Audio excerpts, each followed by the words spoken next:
Hi guys, Beans here. Welcome back to the channel. Today's video is all about the humbling experiences I've had over the last week on iRacing.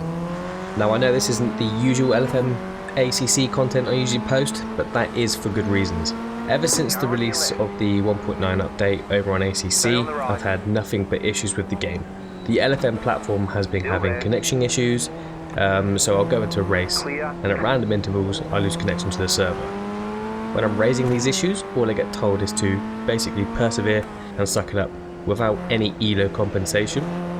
I'm also struggling with the updated physics, if I'm completely honest, that came with the 1.9 update. So for now, to scratch the itch of the sim racing, I'm going to play iRacing just a little bit more. No matter what I do, or no matter what I try to do to resolve the issues over on ACC, I have yet to find a solution. So for now, I'm going to put ACC on the back burner. Now, this doesn't mean that it won't be featured in the near future on the channel, because I'm sure it will. But going from just GT3 cars predominantly to being able to race a whole plethora of vehicles will surely help us in the long run. Anyway, enough rambling and let's get into this video. So the footage being shown here is from the very first time of driving these Formula 1600s. Now, I mentioned humbling experiences in the beginning. I certainly got humbled pretty quickly. Although these are considered by iRacing in a rookie class, to be quick in one is another story. It's completely different. They're really good fun to drive, but a lapse in concentration can certainly damage the race you're having. And it's also, it takes time to adjust. So obviously I'm used to GT3s where you can, or ACC where you put your foot all the way on the brake and then let off slowly. With these, if you go full 100% on brake, then you're going to lock up, and I did quite a few times going into the corkscrew, as you'll see in the video. As well as adopting other braking techniques, I'm also having to slightly get used to using a Loadcell pedal now. So as the car up ahead joins the track, I have to slightly lift. We don't want to be rear-ending people here on lap 2, and heading into turn 3, braking slightly early, as if I'm honest, I probably should have practiced just even a little bit. I thought it would be similar to how the Mazdas, the MX-5s are, being as they're in the rookie series, where you can kind of get away with not knowing the car and track combinations, but the slower cars are all about carrying the momentum and speed from corner to corner. I certainly have a lot more to learn, but it's been a while since I was able to dedicate a few hours to just race, and I like a challenge. And after just a few laps with the practice and the qualifying and then in the race as well, I was feeling more and more confident. I was getting more used to how the car would handle and how it would behave. So I kind of set myself the goal in this race, just stick with people. I wasn't trying to fight for position. I wasn't trying to get to the front of the pack, so to speak, because to be fair, I was miles off the pace anyway at the beginning. But as the race was going on, I was getting quicker and quicker, as it usually happens. Definitely unfortunate enough to pick up a 4X, but as we head around the final turn onto the straight to end lap 2, we get a much better exit than the car up ahead, and I'm trying to use the slipstream as best as possible to catch up and make an overtake.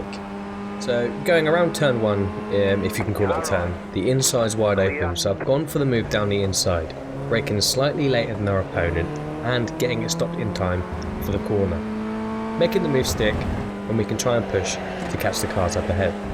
Moving forwards with a slight lapse of concentration there and pushing a little bit too hard, causing us to go deep and into the gravel.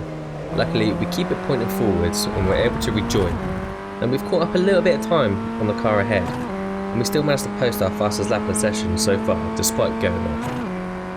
That was your fastest lap of the session.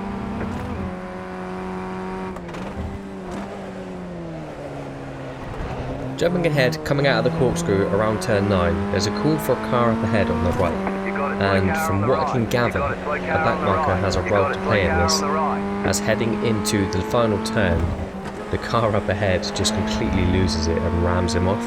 And at this moment of time, he would have been in P3, but he just saw red and obviously was annoyed that someone ruined his race, so he just took matters into his own hand and punted him off. I can understand the frustration, but for me, it's, I would have been, I'm in a podium position, I'll just get around him, make sure he moves out of the way, and then we just carry on with the race. But yeah, it's not happening. So we're now up into P3 and we can focus on trying to catch up with P2. And after a few choice words from the driver, we're going to jump forwards to where we've not really been fortunate enough to catch up to P2. I've made a few mistakes here and there, and I haven't managed to capitalise on having the clear track in front of me. But as I'm talking about mistakes, we go a little too deep in the corkscrew and almost lose the back end. We managed to not spin out and keep it out of the wall, but we've lost a lot of time, which is unfortunate. But I'm learning. These cars are really fun to drive. I've done a few races after this one, after I recorded this one, and every race has been a blast to drive in. It's just not been that eventful.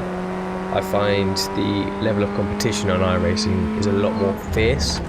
And I've noticed a lot of people have numbers after their name, meaning they could be decently quick on another account, just made a new account for unknown reasons. But I think after I gain a few more series to race in, I need to progress through my license ranks. It would be good to be able to compete in a few more different series, in different cars, with different tracks, all etc. I'm not entirely sure with what series that I do want to go with next. I'm enjoying the open wheel stuff, and I have the Dallara F3 already, I just don't have all the tracks to compete in that series. But as we cross the line in P3, I'm taking that all day long. But that's going to do it for today's video. I hope you guys enjoyed. Please like, comment and subscribe. It's always good to hear your thoughts down below. I shall catch you in the next one. Take care guys, see ya. Great job, you did really well.